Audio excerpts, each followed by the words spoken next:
네, 시청자 여러분 안녕하십니까? 포항 MC 뉴스투데이입니다. 먼저 날씨 소식입니다.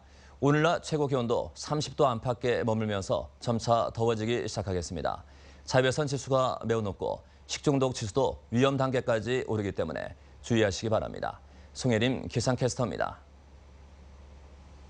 며칠째 비슷한 날씨가 이어지고 있습니다. 오늘 경북 동해안 지역의 낮 최고 기온 30도 안팎에 머물 것으로 예상됩니다. 큰 더위는 없겠는데요. 다만 자외선 지수는 매우 높은 단계까지 오르기 때문에 오늘 외출하실 때는 자외선 차단제 꼼꼼히 바르셔야겠습니다. 또 식중독 지수도 위험 단계까지 오르겠습니다. 휴가철을 맞아서 맛있는 음식들 많이 드실 텐데요. 음식 드시기 전에 청결과 위생에 한 번 더 신경 쓰셔서 이번 휴가 건강하게 나시길 바라겠습니다. 자세한 지역 플래시 알아보겠습니다. 현재는 간간히 구름만 지나고 있지만 오후가 되면 구름 많아지겠습니다. 낮 최고 기온은 울진이 27도, 영덕 30도, 포항 28도, 경주 31도입니다. 울릉도와 독도 지역 점차 구름만 많아지겠는데요. 낮 최고 기온 울릉도가 27도, 독도 25도입니다. 동해상에 구름 많은 가운데 물결은 동해중부 해상에서 1.5m까지 일겠고요. 동해남부 해상에서는 2m까지 일겠습니다. 주말까지 기온이 조금씩 오를 것으로 예상됩니다. 날씨였습니다.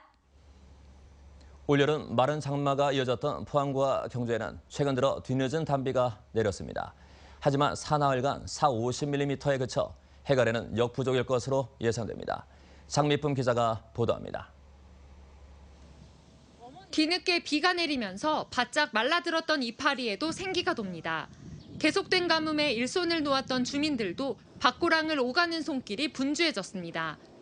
여기저기 물기를 끌어내느라 속 태웠던 농민들의 표정이 모처럼 밝아졌습니다. 깻잎도 처음에 한 몇 분이나 심고 또 한 3번 정도 심었는 것 같아요. 물이 부족해서. 근데 지금은 비가 그래도 조금씩이라도 오니까 그래도 이 깻잎도 지금 이만큼 성장한 것 같아요. 하지만 여전히 해갈에는 역부족입니다. 사람 키만큼 자라야 할 옥수수 줄기가 비쩍 마르고 고추도 성장을 멈춘 듯합니다. 지난 29일부터 나흘간 누적 강우량은 포항 35mm, 경주 52mm에 그쳤습니다. 20%대까지 떨어진 농업용 저수율은 다소 나아지긴 했지만 여전히 지난해 대비 절반 수준에 불과합니다. 지난달 24일 28%까지 급격히 떨어진 저수율은 일주일 사이 내린 비로 7%가량 올랐지만 지난 15일 수준에도 미치지 못하고 있습니다. 그동안 가뭄이 워낙 극심해 40~50mm의 비로는 충분한 해갈이 어렵다는 게 농민들의 생각입니다. 근래 비가 좀 와서 좀 낫기는 하나 원체 가뭄이 심할 때 작물들이 피해를 많이 봐갖고 회복이 아직도 좀 늦기는 한데 아직도 좀 비가 좀 더 단비가 좀 더 왔으면 참 좋겠습니다. 농민들의 바람과는 반대로 비는 당분간 다시 내리지 않을 전망이어서 가뭄에 대한 장기적인 대비책이 시급합니다. MBC 뉴스 장미쁨입니다. 지난달 경북 동해안 지역 제조업체들이 느끼는 경기 상황이 여전히 부진한 반면 비제조업체들은 약간 나아진 것으로 나타났습니다. 한국은행 포항본부가 경북 동해안 240개 기업들을 대상으로 기업 경기 실사지수를 조사한 결과 지난달 제조업 업황지수는 전달과 같은 45에 머물렀고 이달 전망지수는 44로 전달보다 2포인트 떨어졌습니다. 반면 지난달 비제조업 업황지수는 74로 전달보다 4포인트 올랐고 이달 전망지수도 71로 1포인트 상승했습니다. 기업들은 경영 애로사항으로 내수 부진구와 불확실한 경제 상황, 인력난 등을 꼽았습니다. 고용노동부는 건설 현장 추락사고 예방을 위해 이달부터 한 달간 계도 기간을 거쳐 추락재해 집중 감독에 나선다고 밝혔습니다. 고용노동부는 근린생활시설 공사 현장과 외부 비계 설치 현장 등을 대상으로 작업 발판구와 안전 난간, 추락 방지망 설치 여부 등을 불시에 집중 점검합니다. 경북 동해안 건설 현장에서 지난해 발생한 사망사고 가운데 추락사가 60%에 달하는 등 지역에서도 추락사고 발생률이 높은 것으로 나타났습니다. 포항시가 친환경 녹색도시를 목표로 진행 중인 그린웨이 프로젝트가 본격적으로 추진되고 있는데요. 프로젝트의 중심 사업으로 꼽히는 폐철도 공원화 사업이 점차 모습을 나타내기 시작했습니다. 박상환 기자가 보도합니다. 당장이라도 하늘로 날아오를 것만 같은 증기기관차. 폐철도 공원화 공사 현장의 첫 번째 조형물인 이 기관차는 시원한 물줄기를 뽑아내는 폭포로 활용됩니다. 1단계 사업 준공을 1년 앞두고 4.3km의 공사 구간이 착실히 진행되는 가운데 연계 사업 아이템 발굴도 활발해지고 있습니다. 크게 4.3km 구간에 추진 중에 있습니다만은 현재 109, 209, 309로 나눠 가지고 효율적으로 추진 중에 있는데 10월 달에 준공 예정이고 전체적으로는 2018년 7월 달에 준공 예정으로 순조롭게 진행이 되고 있습니다. 이미 조성된 2.3km의 유성요구에서 서산터널 구간의 폐철도 공원은 인근 주민들의 문화 공간으로 자리매김했습니다. 포항시는 철도부지 도시숲 조성 사업이 지역을 넘어 전국적인 관광 명소로 자리 잡을 수 있도록 할 방침입니다. 또한 조직 개편을 통해 환경 녹지 분야의 행정 수요에 적극적으로 대처하고 포항 그린웨이 프로젝트 추진과 수질 개선, 생태 보건 등의 정책을 펼쳐나가기로 했습니다. 녹색 생태 도시를 만드는 게 궁극적인 목적입니다. 우리 포항시에서는 도시숲을 확대해가지고 구석구석 녹색 네트워크를 연결해가지고 시민들이 5분 안에 자연과 녹색을 접할 수 있는. 포항시는 사업이 추진되는 과정에서 시민들의 건의사항과 아이디어 등도 적극 반영할 방침입니다. MBC 뉴스 박상환입니다. 포항시는 양덕 한마음체육관 야외 다목적 공원에 10월 준공에 앞서 오는 4일부터 어린이 물놀이장, 익스트림 놀이시설, 조깅트랙 등 시설물을 임시 개방한다고 밝혔습니다. 특히 어린이 물놀이장과 익스트림 놀이시설은 큰 인기를 끌 것으로 기대되는 가운데 어린이 물놀이장은 모레부터 이달 말까지 운영하며 오전 10시 반부터 오후 4시까지 누구나 무료로 이용 가능합니다. 시설 이용객들 편의를 위해 그늘막 시설인 접이식 천막 5동과 야외 샤워기, 벤치 등을 설치했으며 안전관리요원 2명과 응급약품 등도 배치해 각종 안전사고 예방에도 나섰습니다. 포항 구룡포 과메기 문화관이 여름방학과 휴가 시즌을 맞아 오는 4일부터 이달 말까지 1시간 연장 운영에 들어갑니다. 이 기간 동안 가족 단위로 체험할 수 있는 캘리그라피 가운접기 체험, 과메기 비누 만들기 등 다양한 체험 프로그램을 운영합니다.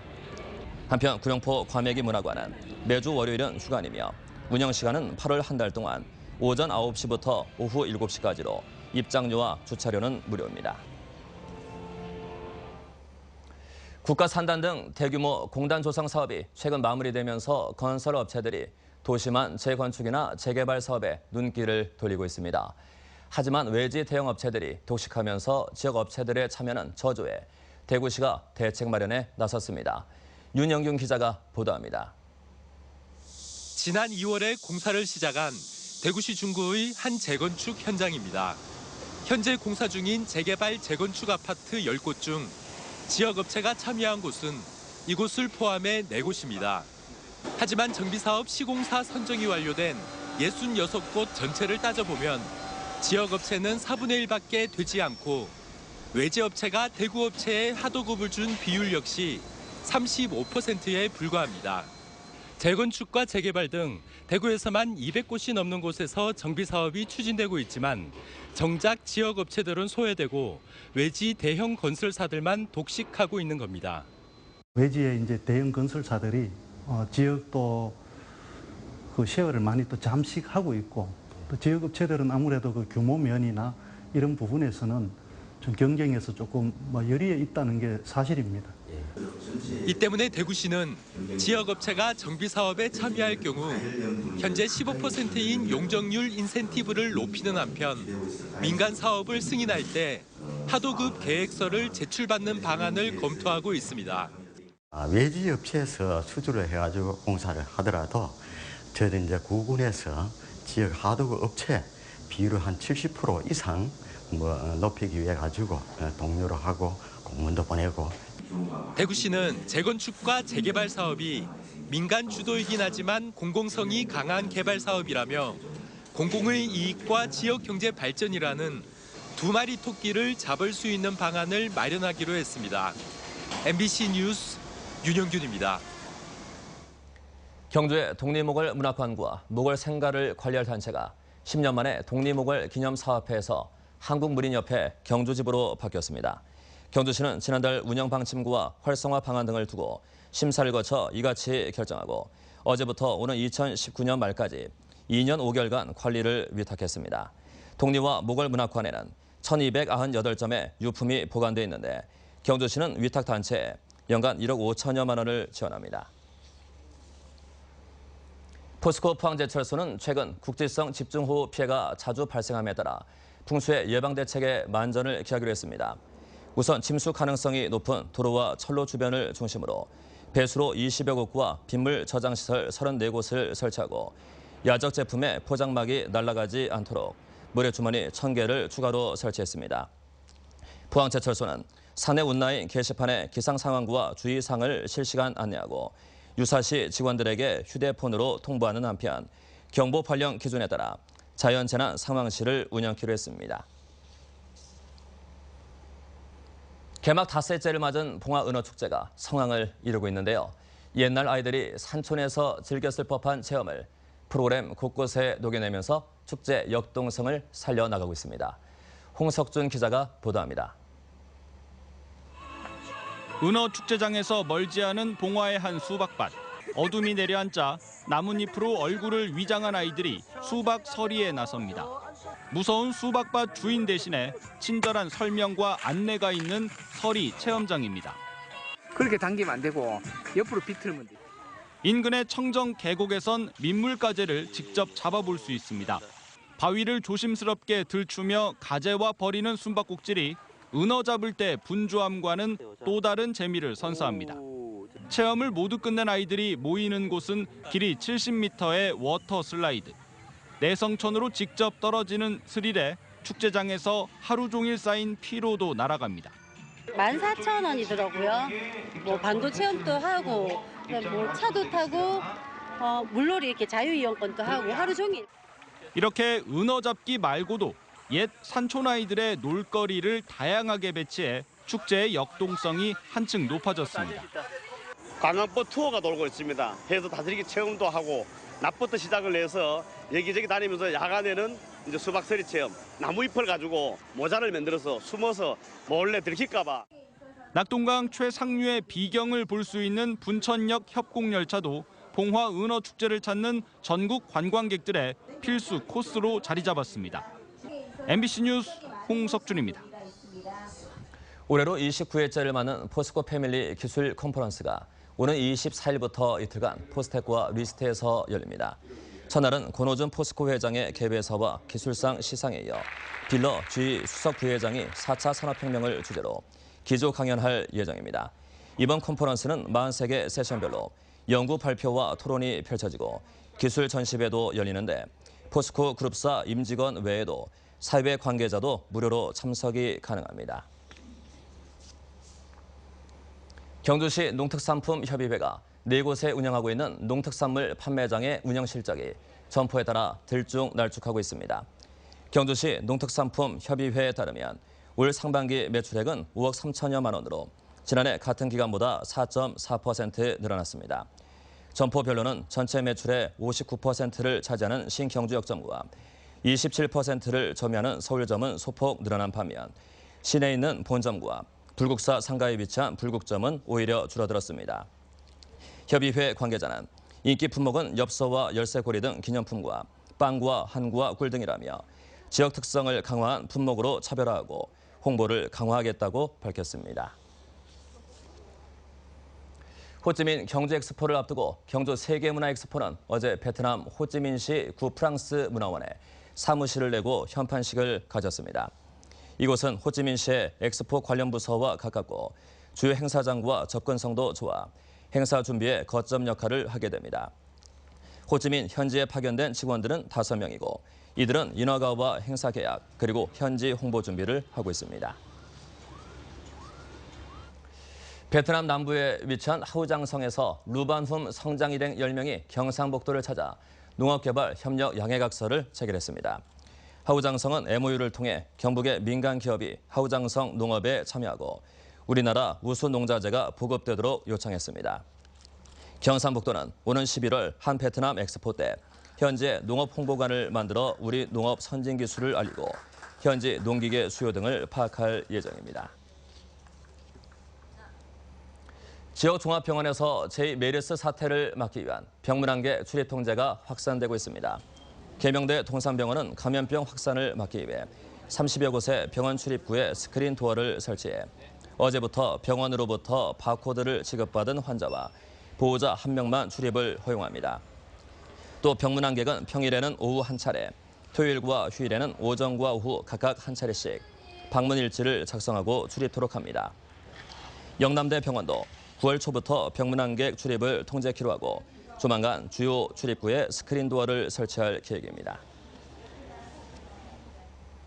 동북지방 통계청에 따르면 지난달 대구의 소비자 물가지수는 1년 전에 비해 2.2% 상승했고 경북 역시 2.1% 오른 것으로 나타났습니다.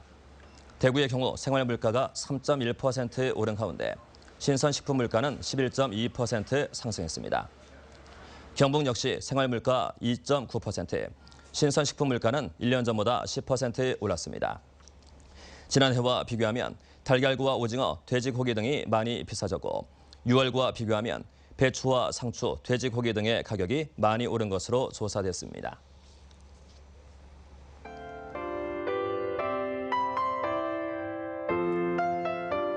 며칠째 비슷한 날씨가 이어지고 있습니다. 오늘 경북 동해안 지역의 낮 최고 기온 30도 안팎에 머물 것으로 예상됩니다. 큰 더위는 없겠는데요. 다만 자외선 지수는 매우 높은 단계까지 오르기 때문에 오늘 외출하실 때는 자외선 차단제 꼼꼼히 바르셔야겠습니다. 또 식중독 지수도 위험 단계까지 오르겠습니다. 휴가철을 맞아서 맛있는 음식들 많이 드실 텐데요. 음식 드시기 전에 청결과 위생에 한 번 더 신경 쓰셔서 이번 휴가 건강하게 나시길 바라겠습니다. 자세한 지역 플래시 알아보겠습니다. 현재는 간간히 구름만 지나고 있지만 오후가 되면 구름 많아지겠습니다. 낮 최고 기온은 울진이 27도, 영덕 30도, 포항 28도, 경주 31도입니다. 울릉도와 독도 지역 점차 구름만 많아지겠는데요. 낮 최고 기온 울릉도가 27도, 독도 25도입니다. 동해상에 구름 많은 가운데 물결은 동해중부 해상에서 1.5m까지 일겠고요. 동해남부 해상에서는 2m까지 일겠습니다. 주말까지 기온이 조금씩 오를 것으로 예상됩니다. 날씨였습니다. 네, 이상으로 포항 MBC 뉴스투데이 마치겠습니다. 감사합니다.